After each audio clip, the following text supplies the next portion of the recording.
Hey everyone, Stefan from DryFire Ninja here, and in this video I wanted to show you real quick my DryFire setup, so maybe you can use some ideas for your own DryFire. I will not discuss why DryFire is important, I will just give you this one example. When I started shooting USPSA, I was middle C-class shooter, changed to CCP09, double action, single action, and started DryFiring a lot. It made me pretty much A-class, which is I am right now. My DryFire setup, double action, single action gun, my ADC, carry, competition. I load it. I dry fire in double action mostly, like 99% of the time, and I learn single action just when I finish dry fire, just to learn that short reset. I use a little piece of a rubber between the hammer and the firing pin to protect the gun, or else I will just break pretty much instantly my firing pin retaining pin. So basically, I will get my gun and load it, usually drink some coffee and listen to music. And I have targets all around my house, so I will just dry fire even without a timer. Doing draws, I like El Presidente like drills, when you turn, draw, to each, reload, to each, something like that. Draws and reloads on the move, sometimes put the gun on the table and simulate like I insert and rack the slide to load it. If it's unloaded, start for USPSA. Yeah, so this is my dry fire setup. The rubber tube looks like this. And I bought it from DUI holsters. This is basically what holster manufacturers use as a spacers when they have long screws and like space between the two kydex sheets. You can probably get it in like a Home Depot or something.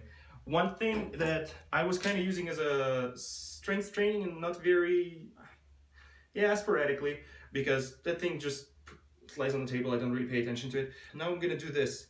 So this one is easier. It's a 150, probably actually 125 Chinesium knockoff, and this is a legit 1.5 Captains of Crush. I will probably do something like 2 sets till failure on this one, then 3 sets to failure on this one, and then dry fire. At least I will do like 5 sets. 2 other guns and dry fire setups. Smith & Wesson, it's a striker, kind of like single action striker gun, but it has the trigger return spring. And Glock, which doesn't have it, and because of that I use a DryFireMag. So DryFireMag definitely doesn't feel exactly the same like a Glock, but it provides some resistance, provides you with a resettable trigger and some click, so it definitely helps. Compared to double action, which I think is the best ever dry fire tool, I would say this is like 75% effective.